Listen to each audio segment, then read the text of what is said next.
안녕하세요, 지친 여행자 여러분.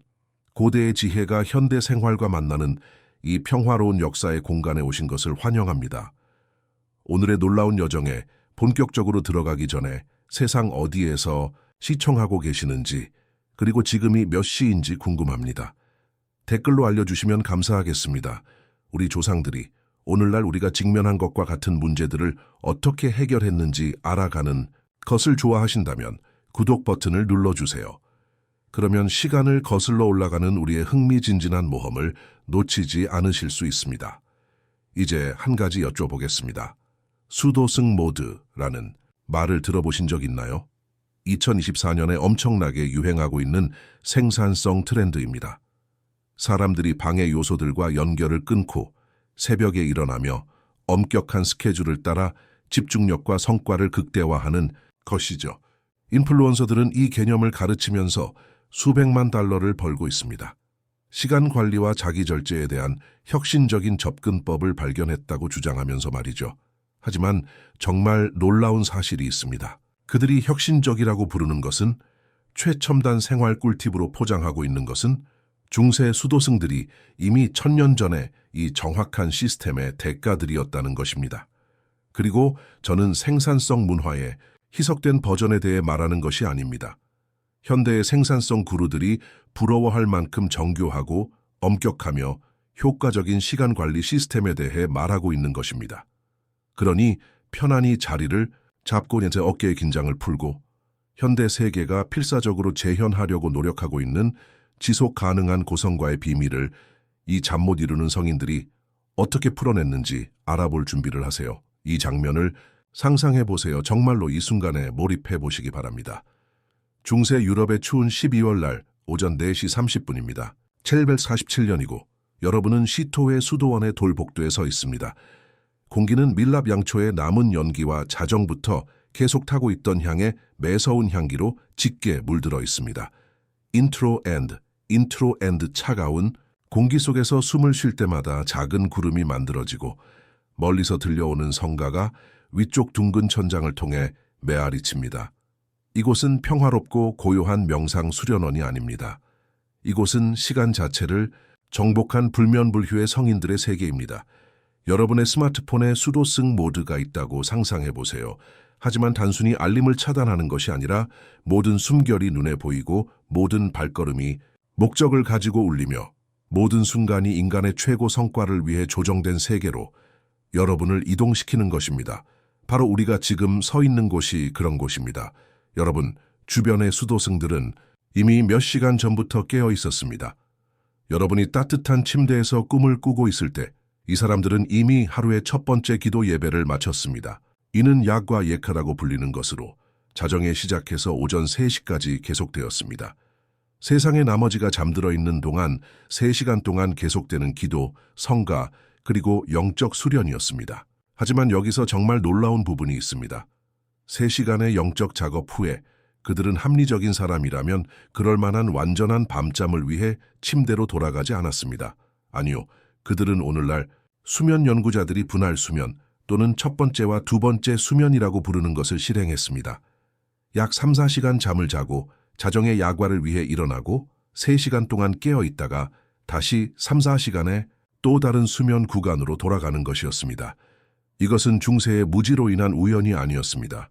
이것은 그들의 수면을 2개의 뚜렷한 단계로 나누어 영적 수행과 인지 성능을 모두 극대화하도록 신중하게 설계된 시스템이었습니다.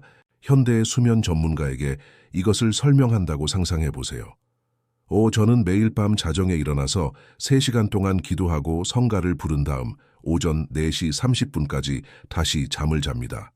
그들은 아마 즉시 치료를 권할 것입니다. 하지만 이 수도승들은 이 일정으로 단순히 생존하기만 한 것이 아니었습니다. 그들은 이것으로 번영했습니다. 그들은 중세 유럽에서 가장 성공적인 농업을 운영하고 있었고 세계의 지식을 필사하고 보존했으며 수세기 동안 기독교에 영향을 미칠 복잡한 신학적 담론들을 이어갔습니다. 그들의 세계의 감각적 경험은 오늘날 우리가 상상할 수 있는 것과는 전혀 달랐습니다. 오전 4시 30분 그 수도원에서 자신을 상상해 보세요.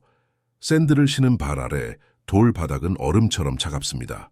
공기에는 건물의 몇 안 되는 난방 공간에서 나오는 장작 타는 냄새가 섞여 있고 몇 주째 빨지 않은 양모수도복에 더 흙냄새 나는 냄새, 그리고 몇 시간 동안 계속 타고 있던 향로의 금속성 냄새가 함께 어우러져 있습니다. 하지만 놀라운 것은 이것이 단순한 무작위 일정이 아니었다는 것입니다. 이 수도승들은 본질적으로 세계 최초의 정교한 시간 관리 시스템을 개발했으며 현대 기업 효율성 매뉴얼에서도 어색하지 않을 계절적 조정 기능까지 갖추고 있었습니다. 이렇게 생각해 보세요. 우리가 계절성 우울증과 겨울 우울감으로 고생하는 동안 이 중세의 대가들은 이미 계절 최적화의 비밀을 터득했습니다. 현대 과학이 이제야 이해하기 시작한 자연 리듬을 바탕으로 전체 운영 체계를 조정하는 것이었습니다. 일출이 일찍 오는 여름철에는 오전 4시 30분에 일어나 아침 기도를 했습니다. 하지만 새벽이 훨씬 늦게 밝아오는 혹독한 겨울철에는 전체 일정을 뒤로 조정해서 때로는 오전 7시 30분까지 하루를 시작하지 않기도 했습니다. 이것은 게으름이 아니었습니다. 이것은 과학이 이러한 개념들에 대한 이름을 붙이기 수세기 전에 자연광 주기, 농업적 요구, 그리고 인간의 일주기 리듬을 고려한 전략적 계절 최적화였습니다. 그들 시스템의 천재성은 이를 깨달을 때 명확해집니다. 그들은 단순히 시간을 관리한 것이 아니었다는 것을, 그들은 여러 영역에서 동시에 최고의 성과를 요구하는 틀 안에서 에너지, 주의력, 그리고 인간의 한계를 관리하고 있었습니다.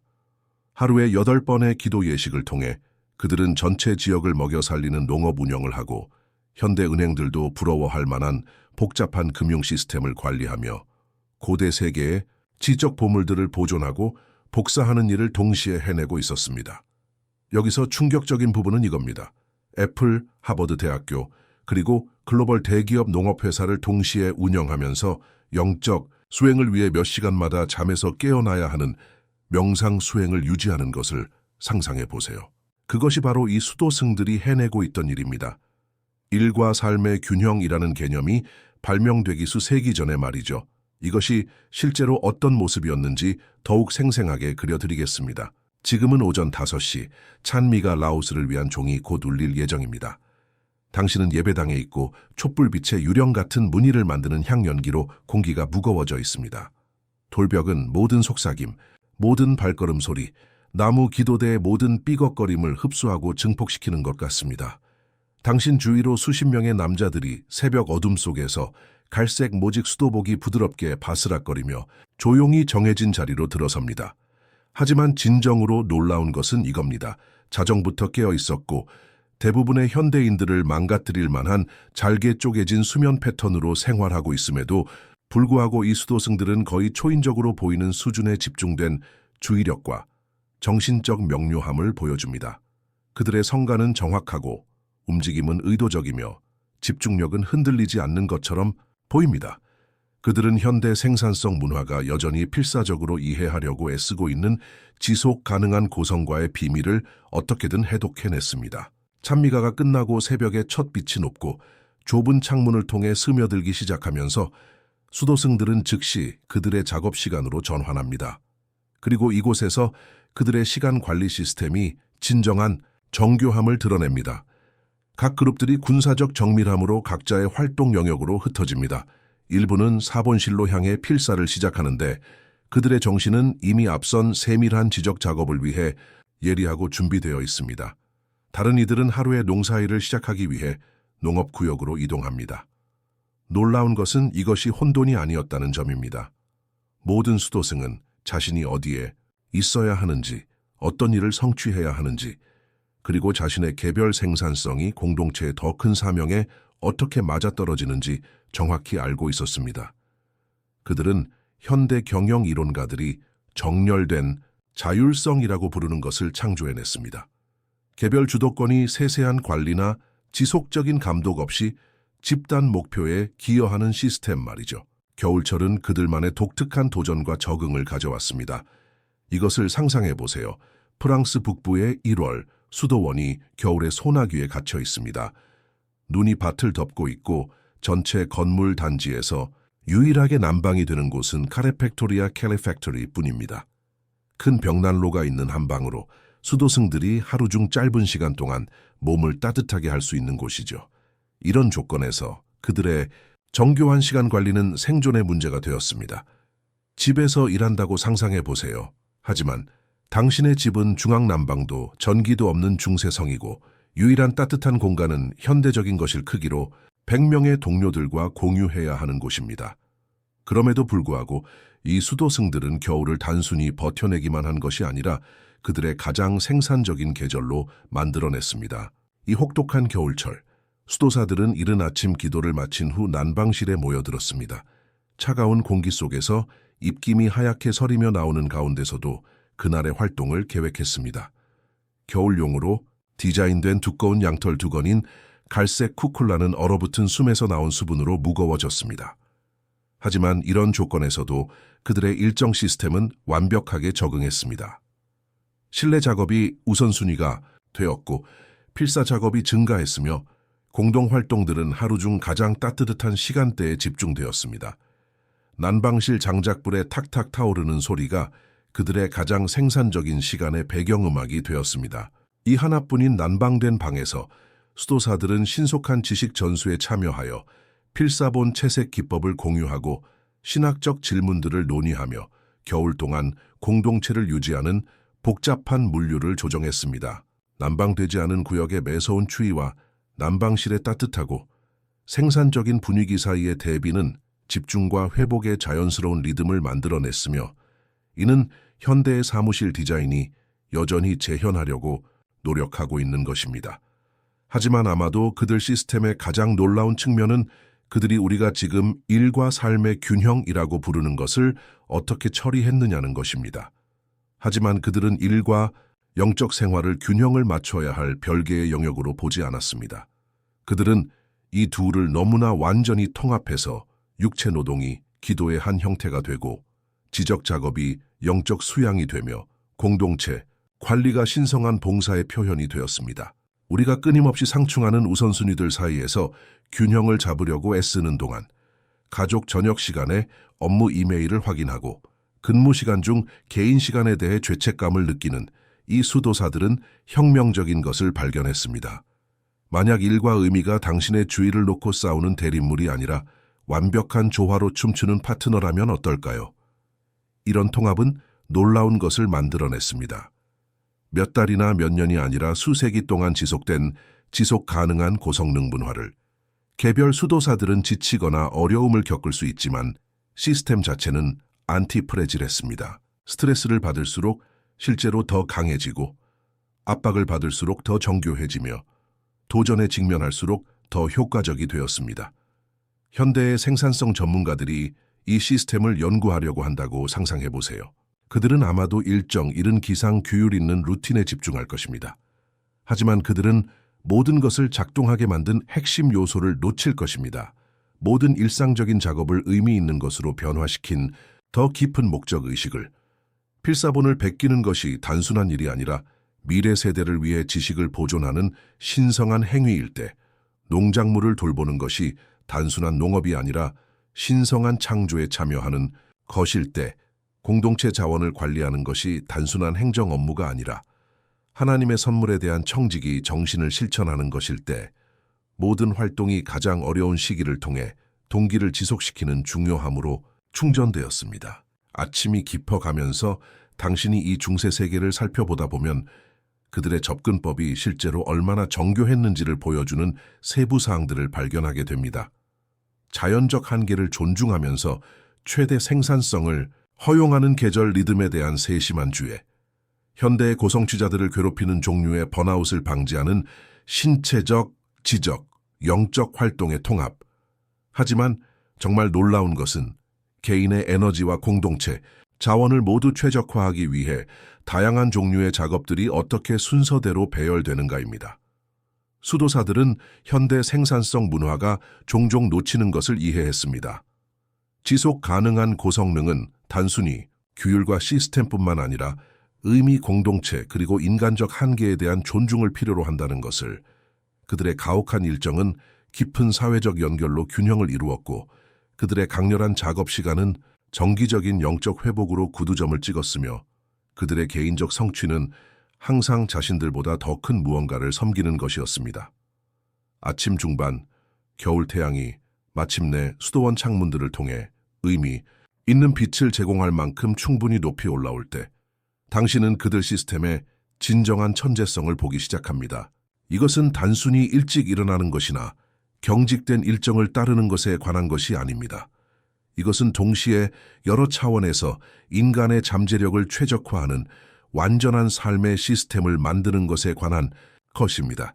이것은 단순히 일찍 일어나는 것이나 경직된 일정을 따르는 것에 관한 것이 아닙니다. 하지만 이야기가 훨씬 더 흥미진진한 방향으로 전개되는 곳이 바로 여기입니다. 시간을 완벽히 관리한 이 수도사들은 단순히 영적 공동체를 운영하는 것이 아니었습니다. 그들은 본질적으로 중세 스타트업을 운영하고 있었고 그들의 사업적 통찰력은 현대 기업가들을 질투하게 만들 것입니다. 아침 햇빛이 더 강해지면서 그들 운영의 진정한 규모를 드러낼 때 당신은 단순히 수도원을 보고 있는 것이 아니라는 것을 깨닫기 시작합니다. 당신은 공급망, 물류 네트워크, 금융상품, 그리고 그들의 시대보다 수세기 앞선 시장 전략을 갖춘 정교한 중세의 쿠팡을 보고 있는 것입니다. 이재용과 투자자들에게 아마존의 비즈니스 모델을 설명하려고 하는 것을 상상해 보세요. 우리는 모든 곳에 창고를 두고 배송 경로를 최적화하며 우리만의 결제 시스템을 만들고 세대에 걸친 고객 충성도를 구축할 것입니다. 이제 787년의 중세 수도원장이 본질적으로 같은 것을 말하는 것을 상상해 보세요. 다만 그의 비즈니스 모델은 실제로 수십 년이 아니라 수세기 동안 지속되었습니다. 태양이 더 높이 떠오르면서 이 중세 제국들의 진정한 규모를 드러낼 때 당신이 곧 발견하게 될 것은 중세 생활에 대해 당신이 알고 있다고 생각했던 모든 것을 바꿀 것입니다. 네. 그 수도원 복도에서 들리는 발자국 소리는 우연이 아니었습니다. 이 건물들은 속삭임을 증폭시키고 비밀스런 메시지와 급한 업무 연락을 중세의 인터넷처럼 정확하게 석조 회랑을 가로질러 전달하도록 설계되었습니다. 그리고 그것이 바로 그들이 무엇이었는지입니다. 현대의 CEO들이 부러워할 만한 정교함으로 운영되는 세계 최초의 통합 비즈니스 제국이었습니다. 저는 지금 레딩스톤의 고고학적 유적지를 바라보고 있는데 2024년 발굴에서 정말 놀라운 것이 밝혀졌습니다. 이곳들은 단순한 기도처가 아니었습니다. 이재용도 배워야 할 정도로 완벽한 유통센터였던 중세의 쿠팡이었습니다. 고고학자들이 발견한 것은 정말 놀라웠습니다. 현대의 공급망 관리와 맞먹는 정확성으로 재고, 배송 루트, 배달 일정을 추적하는 물류 태블릿들입니다. 단지 이것들은 돌에 새겨져 있었고 내일 충돌할 수 있는 클라우드 서버가 아닌 수세기 동안 지속되도록 설계되었습니다. 상상해 보세요. 민수 수도사가 새벽 4시에 일어나는 것은 단순히 아침 기도를 위해서가 아니라 양조장, 운영을 점검하기 위해서입니다. 세계의 다른 지역에서 오는 곡물 배송, 귀족부터 농민까지 모든 사람을 치료하는 병원, 유럽 전역에서 판매될 원고를 손으로 베끼는 필사실, 여행 상인들로 가득 찬 숙박시설, 그리고 수도원뿐만 아니라 주변 공동체 전체를 부양하는 농업 운영까지 말입니다. 이것이 2024년 레딩 수도원 발굴에서 밝혀진 것입니다. 400년 넘게 24시간 내내 운영된 목재 건물 복합체, 정교한 물 관리 시스템, 그리고 산업 규모의 운영, 고고학자들은 수천 명의 사람들을 위한 곡물을 처리할 수 있는 물레방가, 신발부터 은식기까지 모든 것을 제조하는 작업장, 그리고 현대 호텔을 부끄럽게 만드는 접대 인프라의 증거를 발견했습니다. 하지만 여기서 핵심은 그들이 누구도 기업이라는 단어를 발명하기 수세기 전에 이 모든 것을 하고 있었다는 것입니다. 이 수도원들은 유럽의 대부분이 아직 기초 농업을 파악하고 있을 때 통합 공급망을 운영하고 있었습니다. 그들은 품질 관리, 브랜드 관리, 국제 무역 네트워크, 그리고 오늘날 우리가 연구개발 부서라고 인식할 만한 것까지 가지고 있었습니다. 황금기 동안의 스위스 장크트갈렌 수도원 내부로 여러분을 안내해 드리겠습니다. 여러분이 정문을 통과하면 금속 작업장에서 나오는 망치 소리, 반각간에서 나오는 곡물 가는 소리, 학교에서 나오는 학생들의 목소리, 그리고 예배당에서 나오는 성가 소리가 모두 동시에 여러분을 강타합니다. 빵집에서 나오는 갓 구운 빵 냄새가 약용 정원의 허브와 대장 간의 연기와 섞입니다. 마치 세계 최초의 공동 작업 공간에 들어서는 것 같습니다. 다만 아티잔 커피를 마시며 맥북을 든 힙스터들, 대신 직접 만든 도구로 책부터 맥주, 생명을 구하는 의약품까지 모든 것을 제작하는 수도사들이 있을 뿐입니다. 그리고 어떻게든 그 모든 것이 완벽한 조화 속에서 작동했습니다. 수도 원장은 단순한 영적 지도자가 아니었습니다. 그는 본질적으로 다국적 기업의 CEO였습니다. 그는 수백 마일에 걸쳐 있는 농업 영지를 관리하고 정치적 문제로 왕과 주교들과 협상하고 국제, 무역, 거래를 감독하고 수백 명의 수도사와 일반 직원들을 관리하면서도 이 모든 운영을 뒷받침하는 영적 사명을 놓지 않아야 했습니다. 이곳들은 시대를 수세기 앞선 병원을 운영하고 있었습니다. 클리니 수도원은 200명 이상의 환자를 동시에 치료할 수 있는 의료시설을 가지고 있었습니다. 그들은 다양한 질환을 위한 전문 병동, 자체 허브 정원에서 의약품을 제조하는 약국, 그리고 유럽의 다른 곳에서는 모두 사라진 그리스와 로마의 의학 지식을 보존한 의학 도서관을 가지고 있었습니다. 그리고 양조 운영은 절대적으로 전설적이었습니다. 바바리아의 바이 헨슈테판과 같은 수도원들은 자체 소비를 위한 맥주만 만든 것이 아니라 전체 지역에 공급하는 상업적 양조장을 운영하고 있었습니다. 하지만 정말 놀라운 것은 그들이 모든 것을 어떻게 통합했는지입니다. 그들의 곡물 방앗간을 구동하는 동일한 물 시스템이 또한 양조장에 공급하고 물고기 연못을 채우고 정원의 관계를 하고 병원에 신선한 물을 제공했습니다. 가축 운영에서 나온 폐기물은 그들의 밭을 비옥하게 했습니다. 그들이 재배한 곡물은 근로자들을 먹여 살리고 양조장에 공급했습니다. 그들이 양조한 맥주는 음식을 보존하고 안전한 식수를 제공했습니다. 이는 현대 지속가능성 전문가들이 감탄할 만한 완벽한 순환 시스템이었습니다. 이탈리아의 몬테카시노 수도원은 본질적으로 중세 대학, 제약회사, 출판사, 호텔, 체인 그리고 농업 대기업을 모두 한 지붕 아래서 운영하고 있었습니다. 그들은 의학, 법학, 공학, 농업, 원고 장식, 음악 작곡, 그리고 국제 외교를 전문으로 하는 수도사들을 가지고 있었습니다. 일부 수도원들은 심지어 자체 군대를 가지고 있었고 독자적인 외교 정책을 수행했습니다. 파리 근처의 생드니 수도원은 너무 부유하고 영향력이 강해서 프랑스 왕들이 말 그대로 자신들의 왕국을 담보로 수도사들에게서 돈을 빌릴 정도였습니다. 수도원의 금고는 대부분의 국가 금고보다 컸습니다. 그들은 십자군을 자금 지원하고 유럽 전역의 대성당 건설 프로젝트에 자금을 대고 상인들에게 대출을 해주어 르네상스까지 다시 볼 수 없을 규모의 국제 무역을 가능하게 했습니다. 그리고 게스트하우스 운영은 정말 놀라운 수준이었습니다. 클리니 수도원은 동시에 300명 이상의 손님을 수용할 수 있었으며 개인, 방, 식사, 오락, 심지어 우편 서비스까지 제공했습니다. 현대 호텔 체인에서도 전혀 손색 없을 표준화된 요금 체계, 예약 시스템, 고객 서비스 프로토콜을 갖추고 있었습니다. 유럽 전역을 여행하는 순례자들은 어디를 가든 베네딕트회의 환대를 받을 수 있다는 것을 알고 있었고 이는 수세기 동안 지속되는 브랜드 충성도를 만들어냈습니다. 필사본 제작 작업은 중세의 출판, 제국에 해당했습니다. 투르 수도원은 수십 권의 손으로 베낀 책을 동시에 생산할 수 있었으며 생산의 각 단계별로 전문팀을 운영했습니다. 양피지 준비, 텍스트 필사, 채색, 제본, 기준에 미달하는 작업을 거부하는 품질 관리 검사관들까지 두고 있었습니다. 재고 목록을 관리하고 유럽 전역의 학자들에게 서비스를 제공하는 대출 도서관을 운영했습니다. 하지만 정말 놀라운 것은 농업혁신이었습니다. 이 수도원들은 과학혁명보다 수세기 앞서 농업 실험을 수행하고 있었습니다. 시토회는 작물 수확량을 40% 증가시키는 새로운 쟁기질 기법을 개발했습니다. 토양 비옥도를 유지하기 위해 체계적으로 작물을 순환시킨 최초의 집단이었습니다. 새로운 가축 품종을 만들어내고 수년간 식량을 저장할 수 있는 보존 기술을 개발했습니다. 프랑스 퐁트네 수도원은 너무나 정교한 수력 시스템을 개발해서 12가지 다른 종류의 기계를 동시에 가동할 수 있었습니다. 곡물 방앗간, 직물 생산용 축용 방앗간, 대장간용 망치, 제재소용, 톱, 심지어 용광로용 기계식 풀무까지 그들은 산업혁명까지 개선되지 않을 기술로 철제 도구와 무기를 대량 생산하고 있었습니다. 그리고 네트워킹은 어떨까요? 이 수도원들은 대륙을 가로지르는 통신 네트워크로 연결되어 있었습니다. 아일랜드의 수도원에서 폴란드의 수도원까지 메시지를 전달하는데 걸리는 시간이 대부분의 사람들이 인근 마을로 여행하는 시간보다 짧았습니다.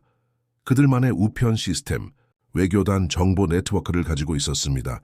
클리니 대수도원장은 대부분의 유럽 왕들이 자신의 수도에서 일어나는 일을 알기도 전에 콘스탄티노플에서 무슨 일이 일어나는지 알고 있었습니다. 금융 업무도 똑같이 정교했습니다. 수도원들은 중세의 국제은행에 해당했습니다. 신용장을 이용해 수천 마일에 걸쳐 돈을 송금할 수 있었습니다. 외환 서비스를 운영하고 국제 대출을 제공하고 심지어 중세 신용카드에 해당하는 것까지 발행했습니다. 여행자들이 네트워크 내 어떤 수도원에서든 자금에 접근할 수 있게 해주는 문서 말입니다. 하지만 가장 놀라운 점은 그들이 이 모든 것을 하루에 8번 함께 기도하고 정기적으로 금식하고 청빈 서원을 하고 하나님을 섬기는데 인생을 바치는 영적 사명을 유지하면서 해냈다는 것입니다. 3시간마다 기도와 명상을 위해 멈춰야 하는 의무가 있으면서 쿠팡을 운영한다고 상상해보세요. 정말 경이롭습니다. 영국 리보 수도원 같은 유적지의 고고학적 증거를 보면 18세기까지 비교될 수 없는 규모로 원자재를 가공하던 산업단지들이 나타납니다. 정교한 물관리 시스템으로 가동되는 용광로, 직물공장, 무드질 공장, 금속 가공장을 가지고 있었습니다. 대장간의 폐열은 거주 구역을 드는 데 사용되었습니다. 도자기 작업장의 점토는 그들 자신의 채석장에서 공급되었습니다.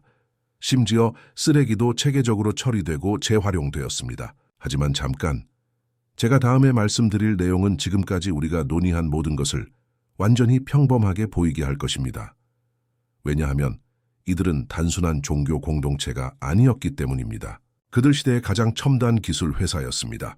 그들은 네이버, 삼성, 쿠팡, 그리고 서울대학교가 모두 하나로 합쳐진 것 같았으며 현대 기업들이 꿈꿀 수밖에 없는 수준의 통합성과 효율성으로 운영되고 있었습니다.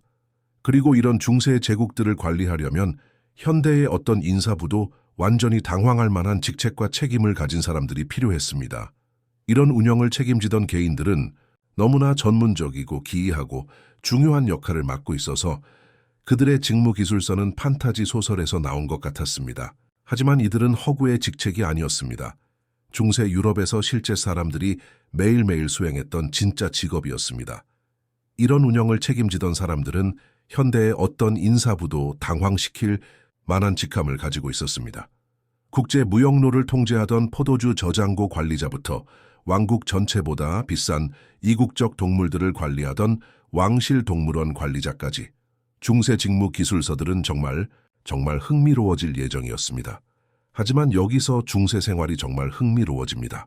그리고 저를 믿으세요. 저는 대부분의 사람들이 생각해보지도 않는 이런 고대 기록들을 수년간 파헤쳐왔습니다. 직무 기술서만으로도 당신을 깜짝 놀라게 할 것입니다. 이걸 상상해보세요.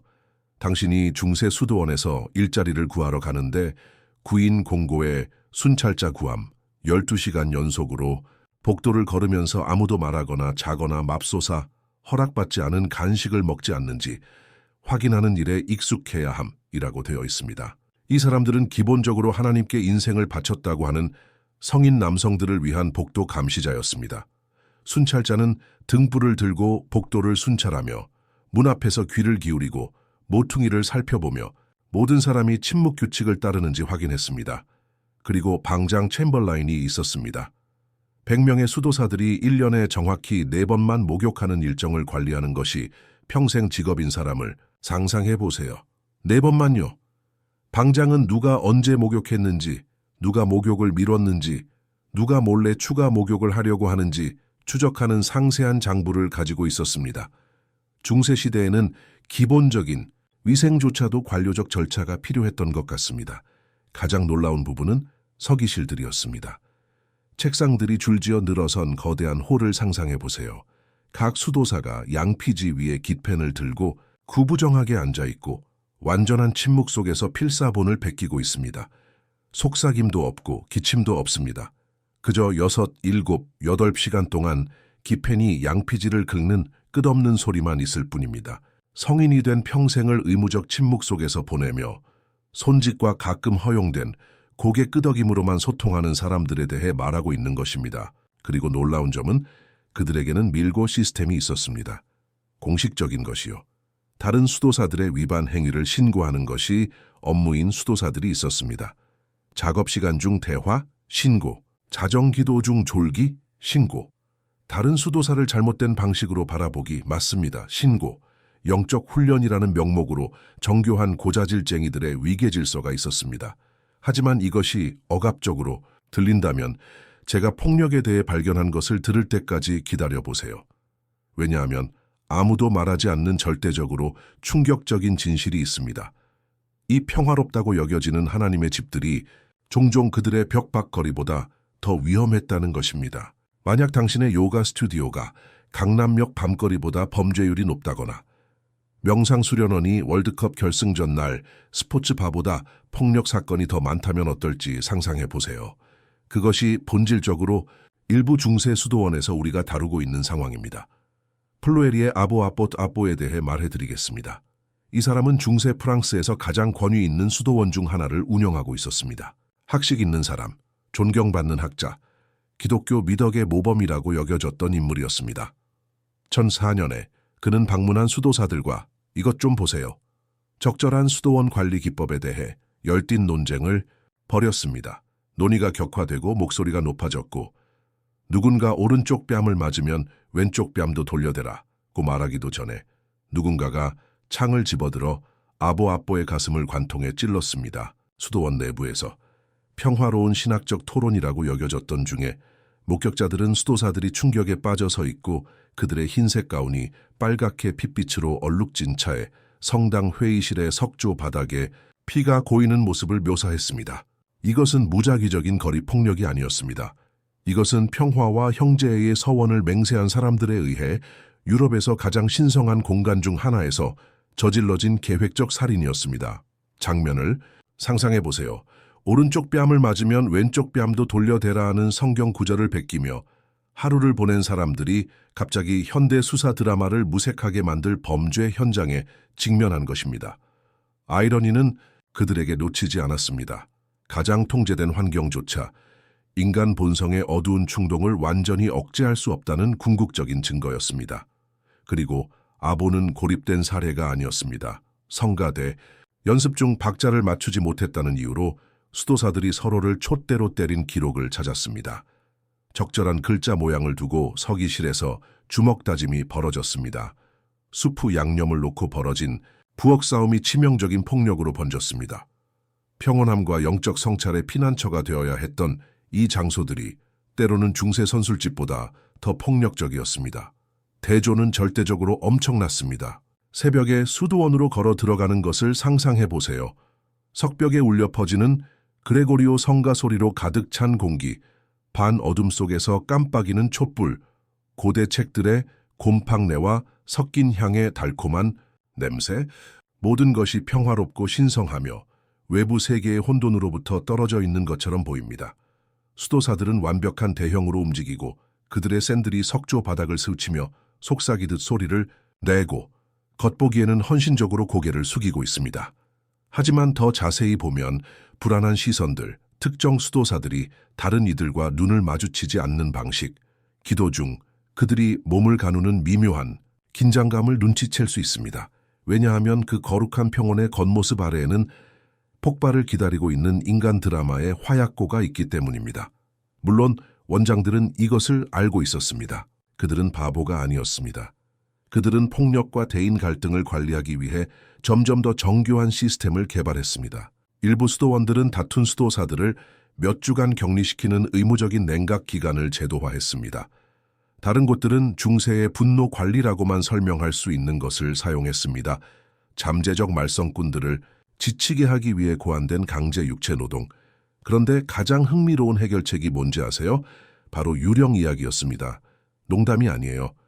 수도원장들은 의도적으로 자신의 수도원에 대한 초자연적 전설을 퍼뜨려 평화를 깨뜨린 수도사들을 처벌하는 복수심에 불타는 영혼들에 대한 소문을 퍼뜨렸습니다.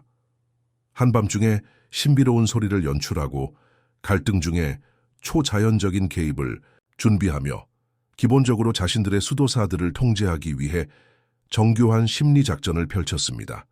필경실에서 이웃과 다투고 있던 수도사를 상상해 보세요. 복수를 계획하며 그 사람의 수프에 소금을 더 넣거나 그가 좋아하는 기펜을 숨기려고 생각하고 있었겠죠. 그러다가 작년에 부엌에서 싸움을 벌인 상철 수사가 다음 날 아침 방언을 하며 발견되었다는 속삭이는 이야기를 듣게 됩니다.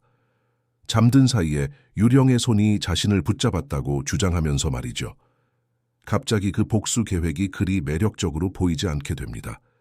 만약 요즘 회사에서도 냉장고에서 도시락을 훔치는 사람들에게 무슨 일이 벌어지는지에 대한 전략적인 유령 이야기를 퍼뜨려 갈등을 해결할 수 있다면 어떨까요? 유령 이야기가 효과적이었던 이유는 이들이 진심으로 초자연적 존재를 믿었기 때문입니다. 이들은 이미 보이지 않는 힘들이 현실을 형성한다는 세계관에 헌신하고 있었기 때문에 자신들의 특정 수도원이 신성한 정의를 집행하는 복수심에 불타는 영혼들에게 사로잡혀 있다고 믿는 것은 그리 큰 도약이 아니었습니다. 수도원장들은 본질적으로 중세의 기업 인사부서를 운영하며 초자연적 두려움을 주요 관리 도구로 사용하고 있었습니다. 그리고 정말 미친 부분은 이런 폭력이 진정한 초월적 아름다움과 영적 성취의 순간들과 어떻게 공존했는지입니다. 수세기가 지난 후에도 여전히 숨을 멎게 하는 예술 작품들인 가장 정교한 채색 사본들을 베껴 쓴 바로 그 손들이 때로는 전날 밤 주먹다짐으로 인한 멍이 들어있기도 했습니다. 현대인들이 거의 이해할 수 없는 신비로운 기도 상태에 도달할 수 있었던 수도사들이 또한 원한을 품고 형제들에 대한 사소한 복수를 계획하기도 했습니다. 마치 여러분이 다니는 요가 강사가 지하에서 격투 클럽을 운영한다는 걸 알게 되거나 참가했던 평화로운 명상 수련회가 사실은 수십 년간 직원들 간의 갈등이 벌어진 현장이어서 리얼리티 TV 제작자들이 감동의 눈물을 흘릴 만한 곳이었다는 걸 발견하는 것과 같아요. 인지 부조화가 정말 충격적입니다. 하지만 정말 놀라운 것은 이 모든 혼돈, 모든 폭력, 신성하다고 여겨지는 공간에서 벌어진 모든 사소한 인간 드라마에도 불구하고 이 공동체들이 어떻게든 서구 문명의 토대가 된 지식을 보존하고 전수해냈다는 것입니다. 고전 텍스트들을 베껴 쓰고 새로운 신학적 통찰을 발전시키며 오늘날에도 우리를 감동시키는 예술과 음악을 창조했습니다. 신학적 논쟁으로 부엌 도구들로 서로를 찌르는 일이 가끔 있었음에도 불구하고 말이죠. 아무리 많은 규칙을 만들어도 아무리 세속적 본성을 초월하려고 노력해도 인간적 요소는 억압될 수 없었습니다. 이들은 가족, 재산, 로맨틱한 사랑의 전망을 모두 포기하고 더 높은 소명에 봉사한 사람들이었습니다. 하지만 여전히 근본적으로는 인간이었고 그에 따른 모든 사소한 질투, 영토 분쟁, 개인적 갈등을 가지고 있었습니다. 그리고 아마도 가장 놀라운 것은 이 모든 것일 겁니다. 때때로 이상을 실현하는 데 실패했다는 것이 아니라 매우 인간적인 결함에도 불구하고 아름답고 지속되는 무언가를 창조해냈다는 것입니다. 폭력과 신성함이 같은 공간에서 같은 사람들의 의해 동일한 놀랍도록 복잡한 인간 이야기의 일부로서 공존했습니다. 마치 가장 아름다운 대성당이 건축법을 두고 때때로 주먹다짐을 벌인 사람들에 의해 지어졌다는 걸 알게 되거나 가장 평화로운 정원이 올바른 식물 기르기 방법을 두고 때때로 서로 도구를 던지며 싸운 정원사들에 의해 가꿔졌다는 걸 발견하는 것과 같아요. 아름다움은 인간성에도 불구하고가 아니라 인간성 때문에 나타났습니다. 혼돈과 폭력에도 불구하고 밀고 시스템과 유령 이야기 관리 기법에도 불구하고 지구상에서 가장 평화로운 장소들 중 일부가 실제로는 대인관계 드라마의 온상이었다는 사실에도 불구하고 이 문제 많은 공동체들은 놀라운 무언가를 발견했습니다. 왜냐하면 그들이 수프 양념과 적절한 사본 형식을 두고 싸우는 동안 목욕 일정과 야간 순찰을 관리하기 위한 정교한 관료제를 개발하는 동안 인간의 웰빙에 대한 우리의 생각을 완전히 변화시킬 다른 무언가가 일어나고 있었기 때문입니다. 그럼에도 불구하고 어떻게든 이 문제 많은 공동체들은 놀라운 무언가를 발견했습니다. 이 중세 수도사들이 발견한 것은 단순히 혹독한 겨울이나 끝없는 노동을 견디는 방법이 아니었습니다. 그들은 훨씬 더 깊은 무언가, 현대 세계가 거의 1000년이 걸려서 재발견할 무언가를 발견했습니다. 오늘날 우리가 궁극의 웰니스 혁명이라고 부를 수 있는 것을 창조했던 것입니다. 인스타그램을 스크롤하다가 웰니스 인플루언서가 중세식 라이프 스타일을 홍보하는 걸 본다고 상상해 보세요. 더 나은 수면, 더 깊은 집중력, 더 강한 공동체 유대감, 그리고 지속 가능한 생산성을 약속하면서 말이에요. 아마 눈을 굴리며 그냥 넘어갈 거예요. 하지만 핵심은 이거예요.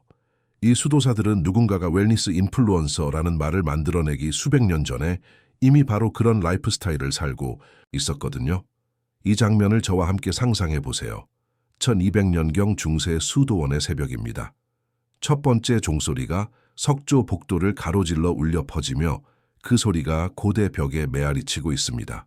민수수사는 자극적인 스마트폰 알람이 아닌 수세기 동안 공동체를 이끌어온 부드러운 리듬에 맞춰 단순한 나무 침대에서 일어납니다.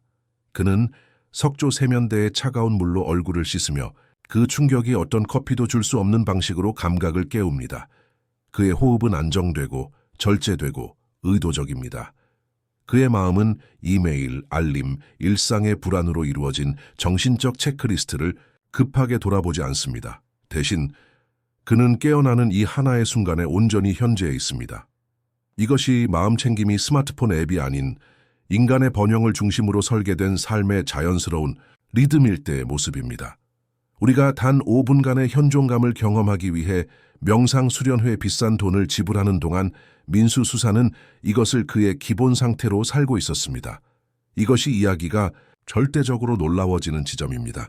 지금 웰니스 문화에서 유행하는 모든 것, 판교 테크노밸리 임원들이 배우기 위해 수천만 원을 지불하는 모든 것, 웰니스 인플루언서들이 혁명적인 새로운 발견으로 포장하는 모든 것이 이미 1000년 전 중세 수도원에서 완벽하게 실천되고 있었습니다. 이것을 분석해드리겠습니다.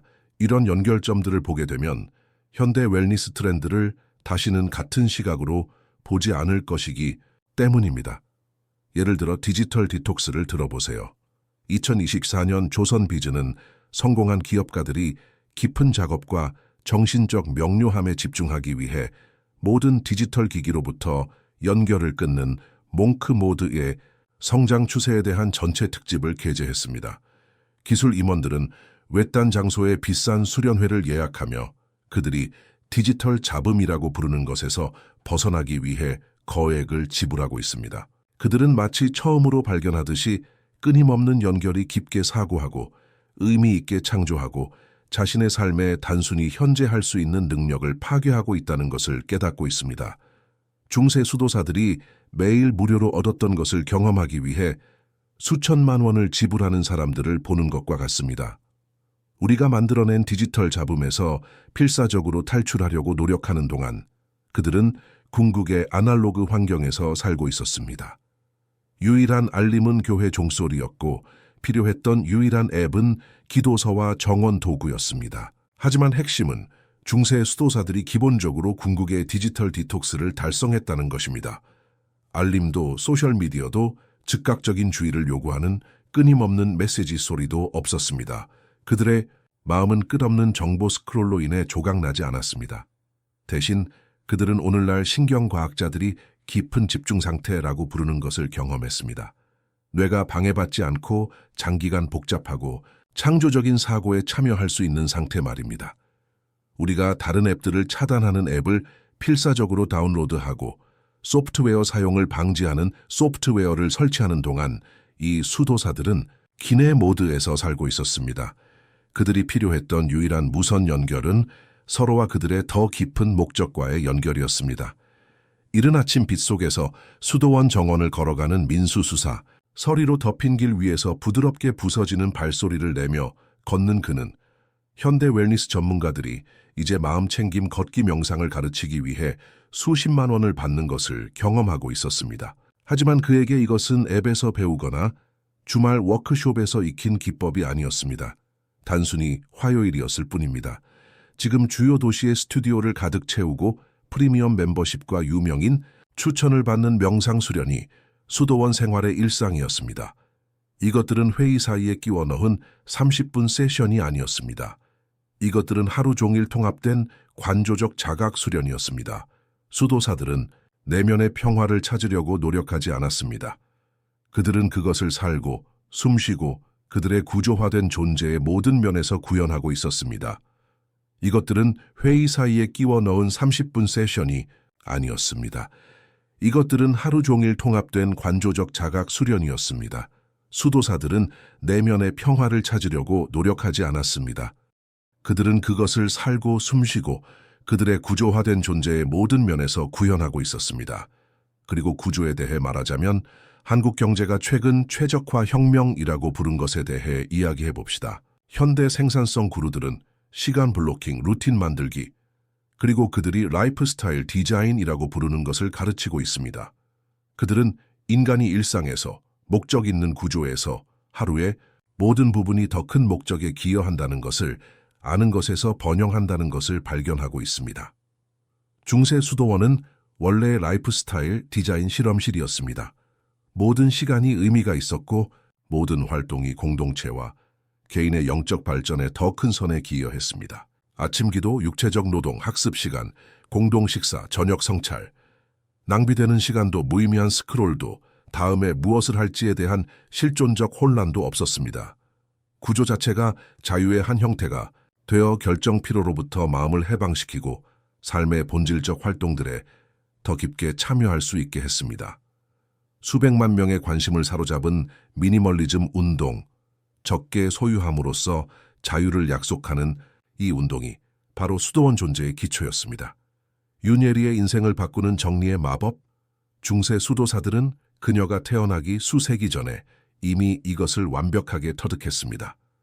그들은 물리적 단순함이 정신적 명료함을 만들고 적은 소유물이 진정으로 중요한 것으로부터 적은 방해를 의미한다는 것을 이해했습니다. 민수수사는 아마도 세 벌의 수도복과 몇 권의 책, 기본적인 세면용품, 그리고 몇 가지 간소한 물품들만을 소유했을 것입니다. 하지만 이것은 우리가 상상하는 빈곤이 아니었습니다.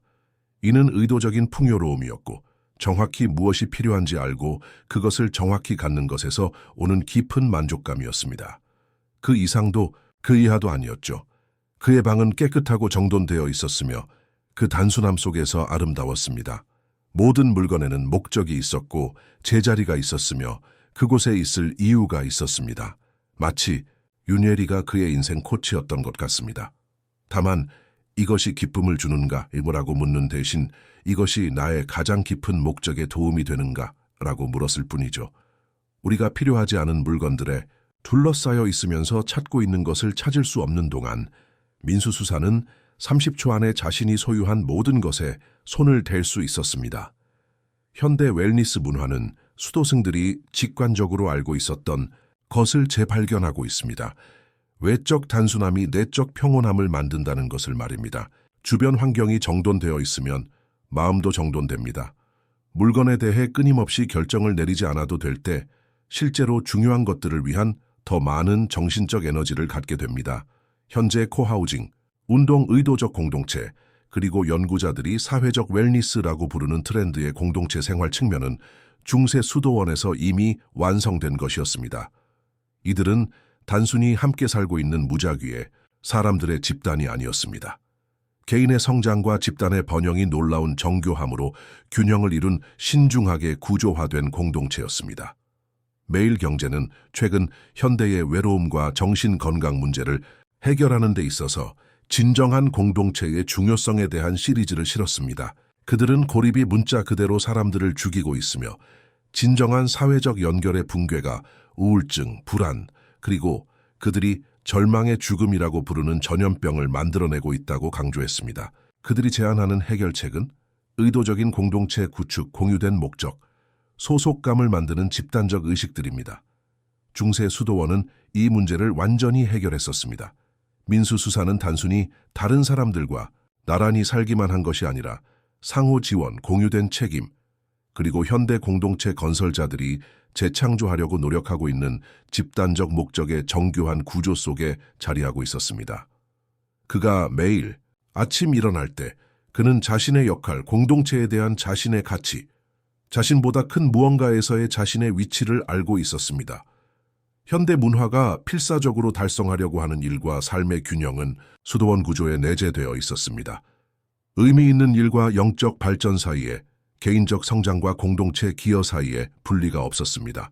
육체노동은 기도와 분리되지 않았고 공부는 봉사와 단절되지 않았습니다. 모든 활동은 인간 번영에 대한 전체적 이해로 통합되었습니다. 민수수사가 수도원 정원을 가꾸며 손을 풍부한 흙 속 깊이 담그고 씨앗이 자신의 공동체를 위한 양식으로 변화하는 것을 지켜볼 때 그는 단순히 농사를 짓고 있는 것이 아니었습니다. 그는 현대 연구에서 코르티솔 수치를 낮추고 기분을 개선하며 전반적인 웰빙을 향상시킨다고 보여주는 방식으로 땅과 연결되는 지금 우리가 접지 실천이라고 부르는 것에 참여하고 있었습니다. 하지만 그에게는 이것을 알려주는 연구가 필요하지 않았습니다. 그는 그것을 온몸으로 의미 있고 목적이 있는 일에서 오는 깊은 만족감으로 느낄 수 있었습니다. 웰니스 인플루언서들이 지금 홍보하고 있는 인공적인 일정보다는 자연 리듬에 맞춰 활동을 조정하도록 사람들을 격려하는 계절적 삶은 수도원 존재의 기초였습니다. 이러한 공동체들은 겨울과 싸우거나 1년 내내 여름 에너지 수준을 유지하려고 하지 않았습니다. 그들은 인간이 자연주기의 일부라는 것을 이러한 리듬에 저항하기보다는 존중하는 것이 더 깊은 건강과 만족을 만든다는 것을 이해했습니다. 현재 신경과학 실험실에서 연구되고 있는 뇌 기능, 감정 조절, 그리고 전반적인 삶의 만족도에서 측정 가능한 개선을 보여주는 명상적 실천들은 중세 수도승들의 일상적인 실천이었습니다. 그들에게는 정기적인 침묵, 성찰, 그리고 내적 주의의 기간들이 깊은 변화를 만든다는 것을 알기 위해 과학적 검증이 필요하지 않았습니다. 그들은 그것을 자신들의 삶에서, 형제들의 삶에서, 그들 공동체의 질에서 볼 수 있었습니다. 특히 주목할 만한 것은 이러한 실천들이 어떻게 회복력을 만들어냈는가입니다. 중세의 삶은 우리 기준으로는 혹독했습니다. 겨울은 잔인했고 음식은 종종 부족했으며 의료는 원시적이었고 죽음은 끊임없는 동반자였습니다. 그러나 수도원 기록들은 이러한 공동체들 사이에서 놀라운 수준의 만족감, 목적의식, 그리고 오늘날 우리가 심리적 웰빙이라고 부를 수 있는 것을 보여줍니다. 그들은 긍정심리학이 현재 외상 후 성장이라고 부르는 것을 이미 개발하고 있었습니다. 어려움을 단순히 견디는 것이 아니라 더 깊은 지혜, 더 강한 인격, 그리고 더 의미 있는 삶을 위한 촉마애로 활용하는 능력을 말입니다. 고립 상태에서는 개인을 무너뜨릴 수 있는 바로 그 도전들이 수도원 생활의 지지적 구조 내에서 직면할 때는 공동체 결속, 영적 발전, 그리고 실용적 문제 해결의 기회가 되었습니다. 현재 비싼 워크숍에서 가르치고 있는 더 나은 소화, 체중 관리, 그리고 음식과의 건강한 관계를 약속하는 마음챙김 식사 실천은 수도원 식당에서는 이미 표준이었습니다. 식사는 침묵 속에서 또는 독서와 함께 섭취되어 영양 섭취 경험에 완전한 주의를 기울일 수 있게 했습니다. 음식은 정성으로 준비되고 감사함으로 소비되며 결코 낭비되지 않았습니다. 무심코 간식을 먹거나 감정적 식사를 하거나 영양의 근원과 목적으로부터 단절되는 일은 없었습니다. 민수수사는 전고 식사를 위해 공동체와 함께 앉아서 휴대폰을 스크롤하거나 일로 돌아가기 위해 점심을 서둘러 먹지 않았습니다. 그는 앞에 있는 맛, 질감, 그리고 영양에 완전히 집중해 있었습니다. 그는 단순히 이론적으로가 아니라 음식을 준비한 손들, 그것을 기른 땅, 그리고 이 나눔을 가능하게 한 공동체에 대한 감사를 생생한 경험으로 느꼈습니다. 현재 수십억 원 규모의 산업이 된 수면 최적화, 더 나은 휴식을 약속하는 앱 기기 영양제들, 이 모든 것이 수도원 환경에서는 자연스럽게 달성되었습니다. 규칙적인 수면 일정, 어두운 환경, 휴식을 촉진하는 저녁, 루틴, 그리고 잠자리 전 자극적인 요소들의 부재가 수면 연구자들이 현재 회복적 휴식을 위한 최적 조건이라고 밝힌 것들을 만들어냈습니다. 하지만 이런 체계적인 낙원에도 나름의 어려움이 있었습니다. 이처럼 놀라운 웰빙 결과를 만든 바로 그 시스템들이 그 안에서 적응하지 못하는 개인들에게는 오히려 큰 부담이 되기도 했습니다. 성공적인 웰빙 시스템 뒤에는 가장 지지적인 공동체의 한계조차 시험하게 될 매우 인간적인 도전들과 마주한 개별 수도사들이 있었습니다. 성공적인 웰빙 시스템 뒤에는 매우 인간적인 도전들과 마주한 개별 수도사들이 있었습니다. 그러나 체계적인 기도와 의미 있는 노동이 있는 이 겉보기에 완벽한 세상에서도 표면 아래에는 더 어두운 무언가가 숨어 있었습니다. 이런 장면을 상상해 보세요. 민수 수도사가 지프로 만든 매트리스에서 깨어나는 모습을 동물 가죽 담요가 얼굴에 까칠하게 닿고 차가운 아침 공기 속 돌로 된 방에서 숨이 하얗게 보이는 것을 종이 그를 찬미기도로 부르고 있지만 그의 팔다리는 납덩이 같고 가슴 위에 짓누르는 무게가 있는데 그것은 추위와는 상관없는 것입니다. 이것이 바로 아체디아. 중세 수도사들이 경고 없이 내려올 수 있는 더러운 어둠이라고 부른 것이었습니다.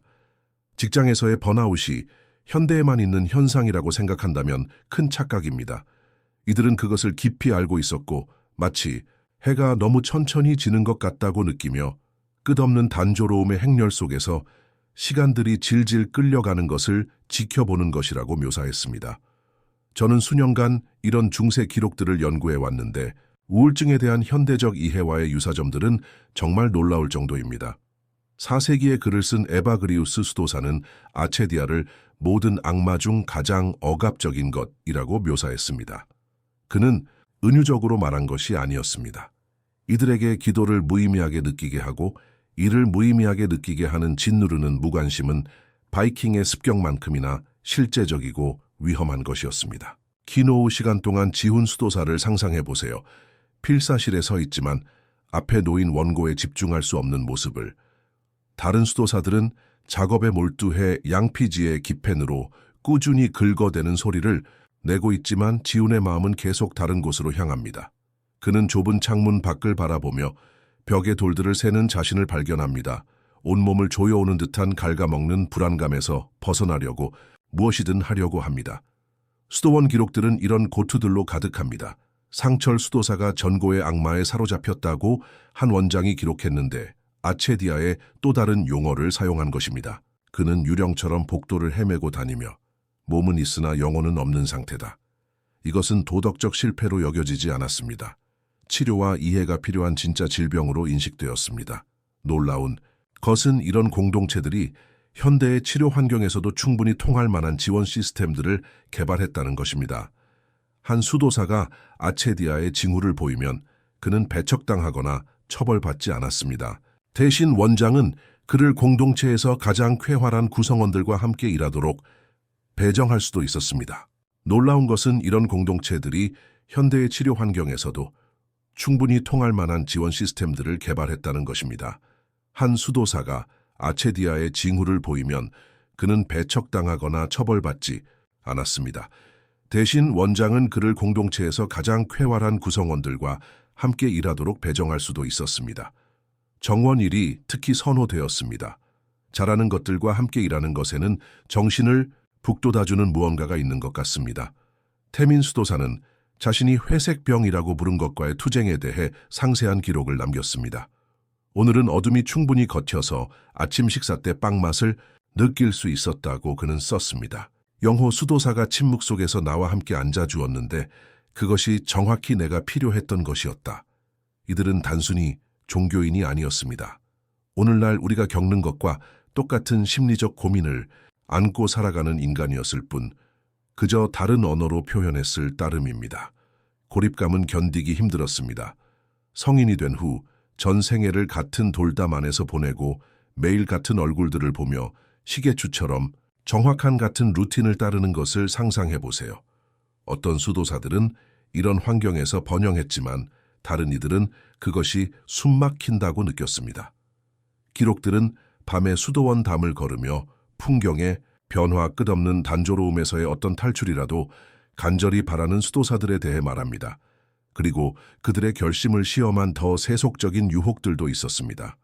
독신 서약과 영적 집중에도 불구하고 이들은 여전히 그에 따르는 모든 욕망과 좌절을 가진 혈육을 가진 생생한 인간들이었습니다. 수도원 규칙들은 특별한 우정들, 너무 강렬하거나 배타적이 되는 관계들을 피하는 것에 대해 매우 구체적입니다. 행간을 읽어보면 적절하고 부적절한 로맨틱한 애착 모두가 지속적인 도전이었다는 것이 분명합니다. 수세기 후 발견된 건호 수도사의 사적 일기들은 젊은 견습생과 사랑에 빠진 고뇌를 드러냅니다. 나는 그를 오직 그리스도 안의 형제로만 보는 힘을 위해 기도한다고 그는 썼습니다.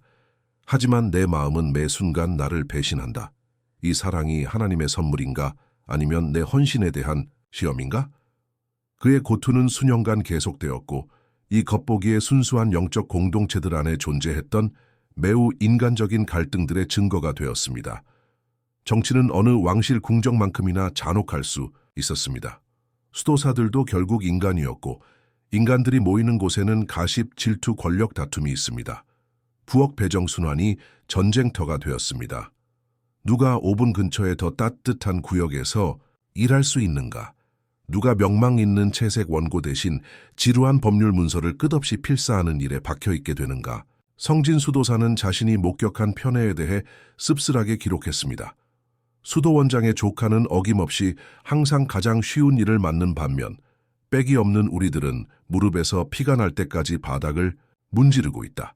어디선가 들어본 이야기 아닌가요? 수도원은 영적인 문제에 헌신했을지 모르지만 너무나도 인간적인 역학관계로 운영되었습니다.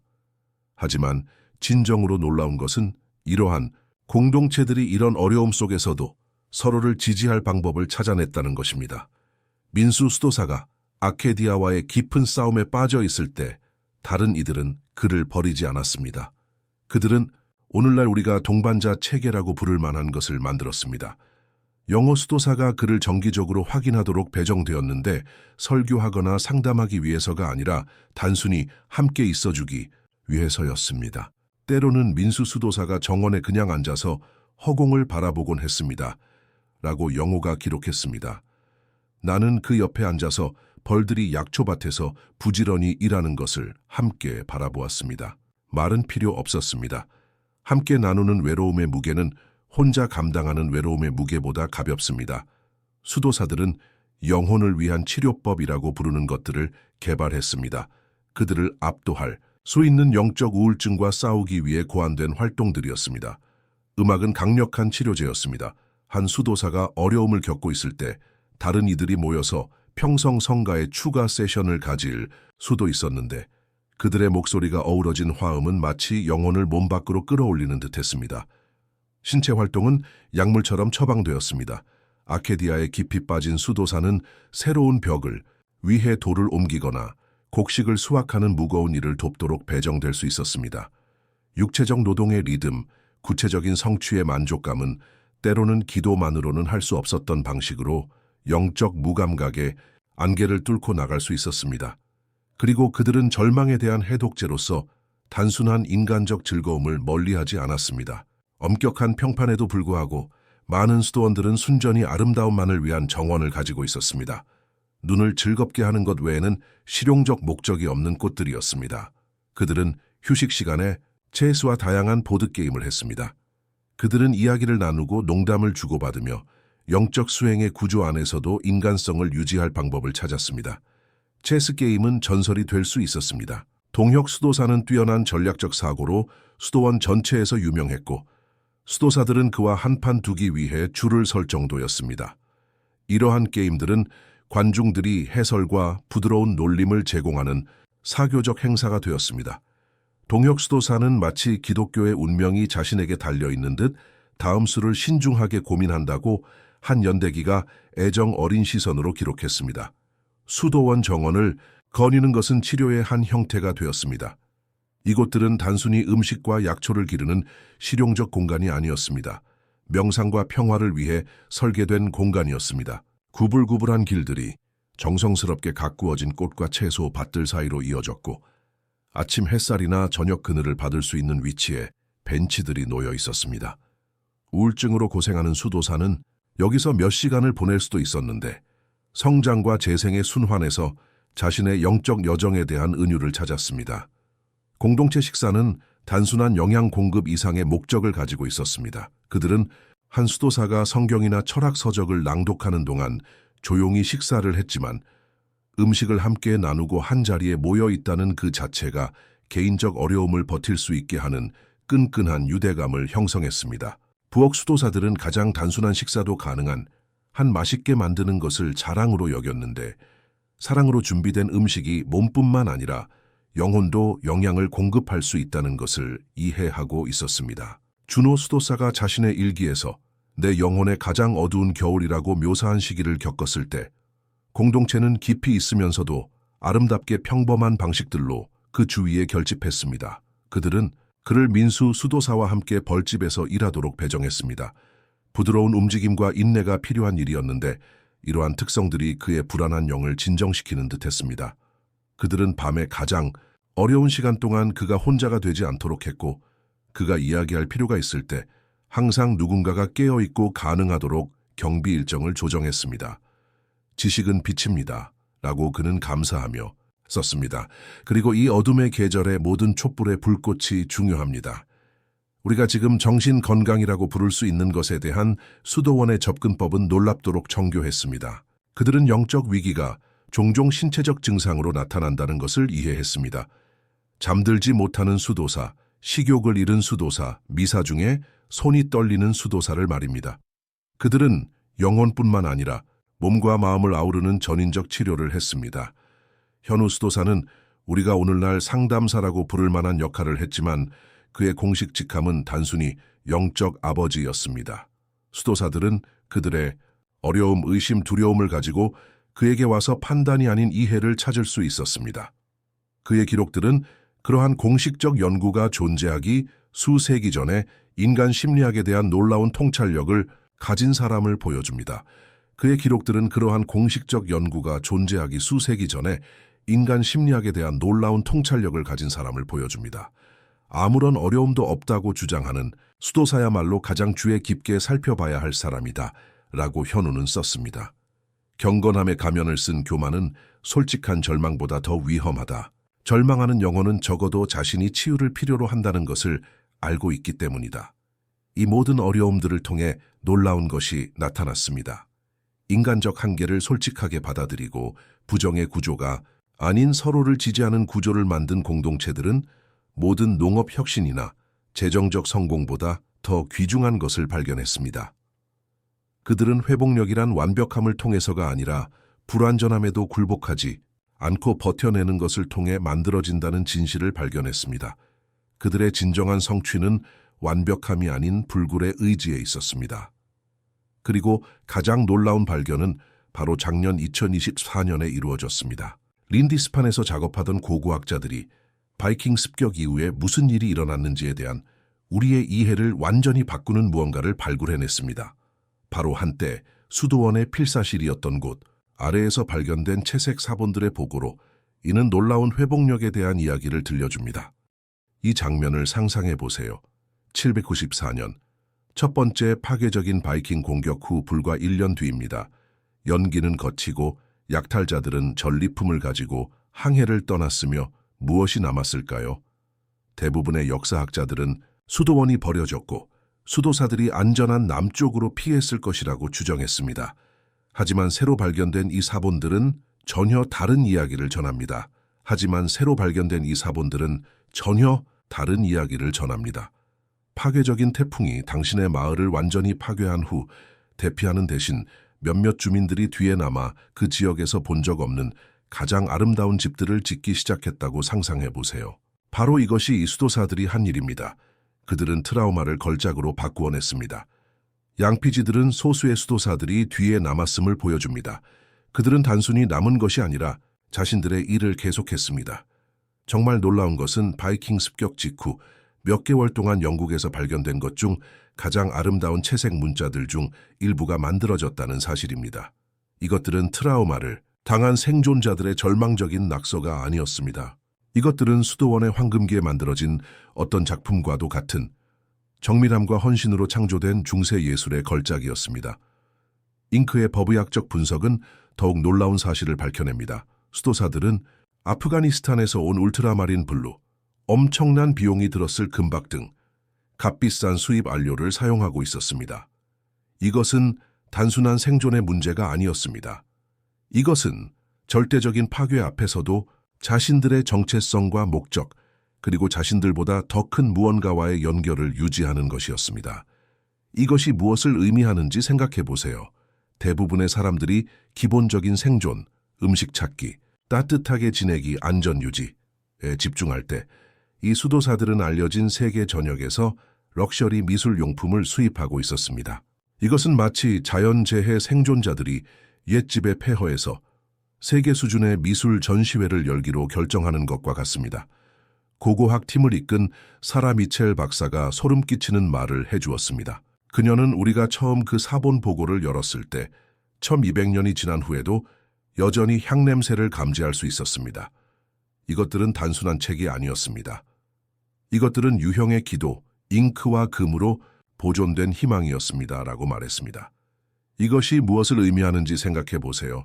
상상할 수 없는 공포를 목격하고 친구들을 잃고 자신들의 평생 작업이 말 그대로 화염에 휩싸이는 것을 본 사람들이었는데 그들의 반응은 도망치거나 절망하는 것이 아니었습니다. 그들의 반응은 아름다운 무언가를 창조하는 것이었습니다. 그들의 반응은 그 공동체가 옛집의 폐허에 살고 있는 10여 명의 영혼으로 줄어들었을 때도 기도와 일과 공동체의 일상을 계속하는 것이었습니다. 이 발견은 인간의 회복력 능력에 대한 깊은 진실을 드러냅니다. 이 수도사들은 현대 심리학 연구에서 재발견하고 있는 진리를 이미 알고 있었습니다. 구조와 의식, 목적이 있는 일은 좋을 때에만 도움이 되는 것이 아니라는 것을, 힘들 때에야 비로소 절대적으로 필수적인 것이 됩니다. 사본 보고에는 이 생존자들의 삶을 지배했던 일일 일정표가 포함되어 있었는데 중세 영어와 라틴어로 쓰여져 있습니다. 이것은 수도원 생활을 이끌었던 성 베네딕트의 규칙과 놀랍도록 비슷하지만 그들의 새로운 현실에 맞게 적응되었습니다. 그들은 여전히 새벽에 찬양 기도를 위해 일어났고 여전히 식사를 위해 모였으며 여전히 일과 기도와 휴식의 주기를 유지했습니다. 하지만 그들은 융통성을 배웠고 고대의 관행들을 근본적으로 변화된 상황에 적응시키는 법을 배웠습니다. 그리고 여기서 이 중세의 이야기가 우리의 현대 생활에 긴급하게 관련되는 부분입니다. 솔직히 말해서 지난 몇 년 동안 우리 모두 나름의 바이킹 습격을 겪으며 살아왔지 않나요? 도끼를 든 실제 전사들은 아닐지라도 우리가 신중하게 구축한 일상과 정체성에 똑같이 파괴적으로 느껴지는 혼란들 말입니다. 전 세계적인 팬데믹이 우리 세상을 뒤집어 놓았습니다. 경제적 불확실성은 우리 중 많은 이들을 그 수도사들처럼 견고하다고 생각했던 계획들의 잔해를 바라보는 상황으로 내몰았습니다. 소셜미디어와 디지털 과부하는 다른 종류의 지속적인 저수준 위협을 만들어냅니다. 지평선 너머에서 오는 약탈자들이 아니라 우리의 마음의 평화에 똑같이 파괴적일 수 있는 알림과 뉴스 사이클과 비교 문화 말입니다. 하지만 그 린디스판 수도사들은 현대 신경과학이 지금 증명하고 있는 것을 발견했습니다. 우리의 뇌는 놀랍도록 적응력이 있지만 특히 스트레스 시기에 최적으로 기능하려면 구조가 필요하다는 것을, 그들에게는 그 중세 시대의 기도와 일과 휴식의 시간들과 같은 것이 필요합니다.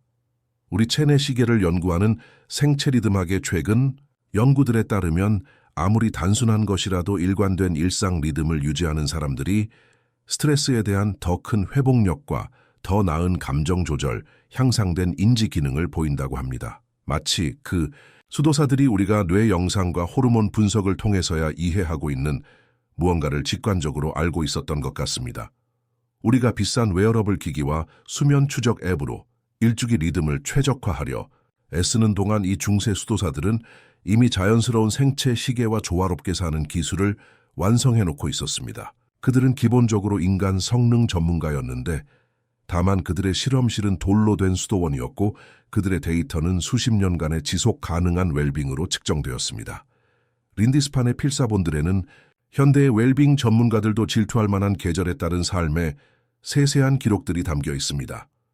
그들은 계절에 따라 에너지 수준이 어떻게 변화하는지 추적했고 그에 맞춰 작업 일정을 조정했으며 겨울의 가장 어두운 달들을 위한 특별한 의식들을 만들어냈습니다.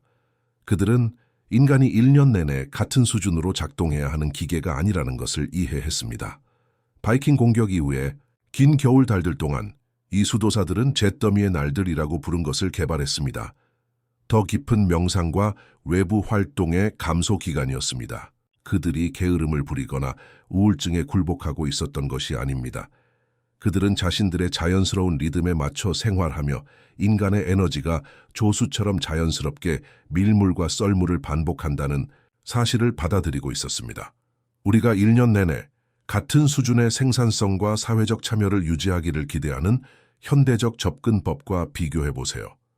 우리는 계절성의 지혜, 휴명이의 중요성, 그리고 죄책감을 느끼는 방종이 아닌 적극적인 실천으로서의 휴식의 필요성을 잊어버렸습니다.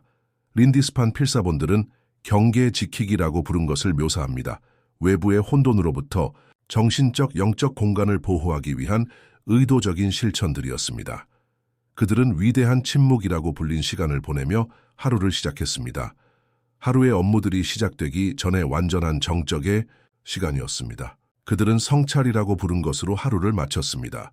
가혹한 자기 비판이 아니라 의미와 연결을 찾았던 곳들에 대한 부드러운 검토였습니다. 익숙하게 들리나요? 이것들은 본질적으로 현대 마음챙김이 가르치는 실천들입니다. 명상으로 하루를 시작하고 성찰로 하루를 마치는 것. 하지만 수도사들은 우리가 종종 놓치고 있는 중요한 통찰을 가지고 있었습니다. 그들은 이런 것들이 삶이 잘 풀릴 때만 하는 선택적 부가 요소가 아니라는 것을 이해했습니다. 특히 삶이 무너질 때 더욱 타협할 수 없는 필수 요소였습니다. 필사본들은 또한 그들이 지금 우리가 트라우마 반응이라고 부를 수 있는 것을 어떻게 다뤘는지를 보여줍니다. 그들은 무거운 날들이라고 부른 것을 위한 특별한 의식들을 가지고 있었습니다. 슬픔이나 두려움 또는 압도당한 감정이 정상적인 기능을 어렵게 만드는 시간들이었습니다. 억지로 밀어붙이거나 생각으로 벗어나려 하는 대신 그들은 공동체적 실천들을 가지고 있었습니다. 특별한 식사, 단체 기도, 수도원 정원에서 보내는 시간들, 어려움을 인정하면서 부드러운 구조와 지원을 제공하는 것들이었습니다. 필사본 컬렉션에서 가장 아름다운 발견 중 하나는 고고학자들이 희망의 편지들이라고 부르는 것들의 모음이었습니다.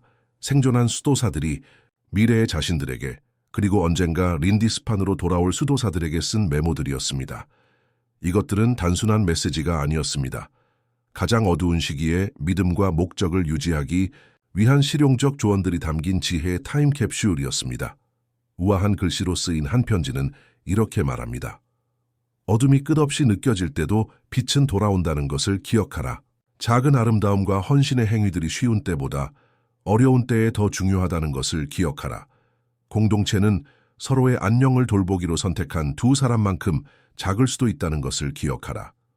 특별히 어려운 겨울 동안에 쓰인 것으로 보이는 또 다른 메모는 이렇게 말합니다. 단순한 의식들을 경멸하지 말라. 빵을 따뜻하게 하는 것, 촛불을 밝히는 것, 오래된 기도를 하는 것, 이런 것들은 사소한 것이 아니다. 이것들은 질서를 잃어버린 것 같은 세상의 의미를 다시 엮어내는 실들이다. 이 중세 수도사들은 우리가 필사적으로 다시 배우려고 하는 무언가를 이해했습니다. 회복력이란 무엇이든 감당할 만큼 충분히 강한 것이 아니라는 것을, 회복력이란 부러지지 않고 휘어질 수 있으며 핵심 본질을 유지하면서 새로운 상황에 적응할 수 있는 실천들과 공동체들, 그리고 의미를 만드는 방법들을 갖는 것입니다. 고고학적 증거는 이 작은 생존자 공동체가 바이킹 침입 이후 거의 15년 동안 린디스판에서의 삶을 유지했으며 정치적 변화로 더러무로 이주하는 것이 안전해질 때까지 그곳을 지켰다는 것을 보여줍니다. 그들은 단순히 생존만 한 것이 아닙니다. 그들 전체 시대에서 가장 아름다운 예술과 글들 중 일부를 창조해냈습니다. 그들은 창조성과 희망이 삶이 쉬울 때만 누릴 수 있는 사치품이 아니라는 것을 증명했습니다. 그것들은 삶이 어려울 때 더욱 중요해지는 필수품입니다. 이것이 우리를 함께 시작한 이 놀라운 여정의 처음으로 되돌려줍니다. 우리가 처음 새벽 4시 30분에 그 돌복도들로 들어가서 지속 가능한 고성능의 비결을 어떻게든 터득한 그 잠 못 이룬 성인들을 바라보았던 때를 기억하시나요? 우리는 중세 수도원 생활에 기이하고 놀라운 측면들, 우리 현대 경험과는 너무나 낯선 모든 그 이상한 관습들과 잔혹한 현실들을 탐구하는 것으로 시작했습니다. 하지만 우리가 발견한 것은 그 이상함이 대부분 표면적인 것이었다는 것입니다. 그 낯선 실천들과 가혹한 상황들 아래에서 우리는 놀라울 정도로 친숙한 것을 발견했습니다. 불확실성과 고난의 직면에서 의미와 아름다움, 그리고 연결을 창조하려고 노력하는 인간들을 우리는 개인의 안녕이 공동체의 안녕과 분리될 수 없으며 시간과 관심을 어떻게 구조화할지에 대한 우리의 일상적 선택들이 우리의 정신적, 영적 건강에 깊은 영향을 미친다는 것을 이해한 사람들을 발견했습니다. 그리고 저를 완전히 놀라게 하는 것은 이것입니다. 우리가 처음에 탐구하겠다고 약속했던 모든 것, 이 중세 수도사들이 판교 테크노밸리가 조성되기 수세기 전에 어떻게 생산성을 마스터했는지, 현대 인플루언서들이 필사적으로 재창조하려고 하는 웰니스 시스템을 어떻게 만들었는지, 수세기 동안 지속된 회복력 있는 공동체들을 어떻게 구축했는지, 우리는 그 약속들을 이행했을 뿐만 아니라 그것들이 우리가 상상했던 것보다 훨씬 더 깊다는 것을 발견했습니다. 중세 유럽의 수도사들은 완벽하지 않았습니다. 그들은 우울증, 동료들과의 갈등, 폭력, 편애, 그리고 인간이라는 존재가 가져오는 모든 복잡하고 지저분한 문제들과 씨름했습니다. 하지만 그들은 그런 어려움 속에서 특별한 것을 만들어냈습니다. 수세기 동안 지속된 공동체, 가장 힘든 시기에도 사람들을 지탱해준 관행들, 그리고 오늘날까지도 우리가 배우고 있는 지혜 말입니다. 아마도 그들이 우리에게 주는 가장 중요한 교훈은 이것일 것입니다. 우리는 완벽해질 때까지 기다릴 필요 없이 의미 있는 삶을 건설할 수 있다는 것입니다. 모든 문제를 해결하기 전에도 아름다움을 창조하고 자신보다 큰 것에 기여할 수 있습니다. 우리는 지금 있는 곳에서 가진 것으로 똑같이 불완전하면서도 답을 찾으려고 노력하는 다른 사람들과 함께 시작할 수 있습니다. 중세 수도사들을 매일 아침 기도로 부르던 수도원의 종소리는 성인들을 위한 것이 아니었습니다. 그것은 기분이 내키지 않을 때도, 특히 기분이 내키지 않을 때도 매일매일 나타나기로 약속한 평범한 사람들을 위한 것이었습니다. 이제 이 흥미롭고 놀라운 세계를 통한 우리의 여행이 끝나갈 무렵 인간 번영의 중세 대가들로부터 얻은 몇 가지 실용적인 교훈을 여러분에게 남기고 싶습니다. 이것들은 추상적인 역사적 호기심이 아닙니다. 내일 아침부터 바로 실행할 수 있는 관행들입니다. 첫째, 계절적 일정 관리를 고려해 보세요. 그 수도사들이 자연 광주기에 맞춰 일상 리듬을 조정했듯이 여러분도 자신만의 계절적 에너지 패턴을 존중해보는 실험을 할 수 있습니다. 겨울에는 일찍 잠자리에 들고 에너지가 자연스럽게 떨어질 때 무리하지 않는 것을 허용하는 것일 수도 있습니다. 창의성이 1년 중 다른 시기에 정점을 이룬다는 것을 인식하고 그에 따라 계획하는 것일 수도 있습니다. 둘째, 자신만의 경계 유지 방식을 만드세요. 린디스판 수도사들이 위대한 침묵이라고 불렀던 시간으로 하루를 시작하고 끝내세요. 하루의 요구가 시작되기 전에 마음을 정리하는 시간, 잠들기 전에 처리하고 놓아주는 시간 말입니다. 이것들이 정교한 명상 세션일 필요는 없습니다. 단 3분간의 조용한 호흡도 당신과 현대 생활의 혼돈 사이에 완충 장치를 만들어줄 수 있습니다. 셋째, 의미를 창조하는 간단한 일상 의식을 우선시하세요. 수도사들은 작고 반복적인 아름다움과 헌신의 행위들, 촛불 켜기, 정성껏 음식 준비하기, 자연 속을 천천히 걷기, 이 우리의 내적 상태와 외적 환경을 모두 변화시키는 누적적인 힘을 가진다는 것을 이해했습니다. 당장의 걱정보다 더 큰 것과 당신을 연결해 줄 수 있는 간단한 의식을 하루에 추가할 수 있을까요? 넷째, 작게 시작하더라도 공동체에 투자하세요. 수도사들의 가장 큰 강점은 개별적인 절제력이 아니라 서로를 위해 나타나겠다는 약속, 특히 어려운 시기에 그렇게 하겠다는 약속이었습니다. 현대 생활은 이를 어렵게 만들지만 원칙은 남아 있습니다. 다른 사람들과 진정으로 함께하는 방법을 찾고 모든 것을 고치려 하지 않고 지지를 제공하며 사람들이 판단받지 않고 솔직하게 인간적일 수 있는 공간을 만드는 것입니다. 마지막으로 회복력은 완벽함이 아닌 지속성을 통해 온다는 것을 기억하세요. 바이킹 침입 후에도 남아있던 린디스판 수도사들이 영웅인 이유는 그들이 결코 어려움을 겪지 않았기 때문이 아닙니다. 그들이 영웅인 이유는 세상이 무너졌을 때도 계속해서 아름다움과 의미를 창조했기 때문입니다. 그들의 관행들이 공허하게 느껴질 때도 매일의 실천을 위해 꾸준히 나타났습니다. 자신들도 어려움을 겪고 있을 때도 계속해서 서로를 돌봤습니다. 중세의 어떤 겨울만큼이나 혼란스럽고 위협적으로 느껴지는 바이킹 침입만큼이나 예측할 수 없게 느껴지는 세상에서 우리는 비슷한 도전을 놀라운 우아함으로 마주했던 사람들로부터 배울 수 있습니다. 그들이 초인간적이었기 때문이 아니라 그들이 모든 최선의 방식으로 깊이 있고 끈질기게 인간적이었기 때문입니다. 천년된 사본들에 아직도 남아있는 향의 향기는 단순히 고고학자들의 호기심거리가 아닙니다. 그것은 우리가 의도와 돌봄으로 하는 작은 일들이 제국보다 오래 지속될 수 있고 수세기에 걸쳐 인류의 최고 지혜를 전달할 수 있으며 우리가 결코 만나지 못할 사람들에게 우리가 상상할 수 없는 시대에 위안과 안내를 제공할 수 있음을 상기시켜 줍니다. 당신이 무엇을 창조하기로 선택하고 어떻게 나타나기로 선택하며 일상생활에 어떤 존재감을 가져오는지 이런 것들이 당신이 아는 것보다 훨씬 중요합니다. 그것들은 인류 번영의 긴 대화에 대한 당신의 기여이며 미래 세대가 그들만의 도전을 헤쳐나갈 수 있도록 안내할 집단 지혜에 대한 당신의 추가입니다. 중세 수도사들은 우리가 아직도 배우고 있는 것을 이해했습니다. 의도와 돌봄으로 접근하는 평범한 삶의 순간들이 실제로는 가장 신성한 순간들이라는 것을 파괴하기보다는 창조하고 고립하기보다는 연결하며 포기하기보다는 견디겠다는 일상적 선택이 개인과 공동체 모두를 변화시키는 것이라는 것을 말입니다. 그러므로 당신이 자신만의 아체디아와 씨름하든 혼란스러운 세상에서 의미를 창조하려 하든 아니면 단순히 더 목적의식 있고 덜 불안한 삶을 살아갈 방법을 찾고 있든 수도사들을 기억하세요. 그들이 당신과 같은 어떻게 잘 살아야 할지 알아내려 노력하는 평범한 사람들이었음을 기억하세요. 그리고 그들이 성공한 것은 인간성에도 불구한 것이 아니라 바로 그 인간성 때문이었음을 기억하세요.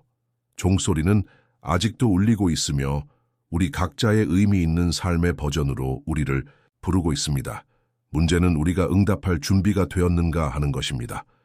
중세 수도원에 기이하고 놀라운 세계를 통한 이 놀라운 여행에 함께해 주셔서 감사합니다. 역사에 숨겨진 지혜에 대한 이 탐구가 당신에게 울림을 주었다면 아래 댓글에 당신의 생각을 공유해 주시면 정말 기쁠 것입니다. 어떤 중세의 관행 중 어떤 것을 현대 생활에 적용해 볼 수 있을까요?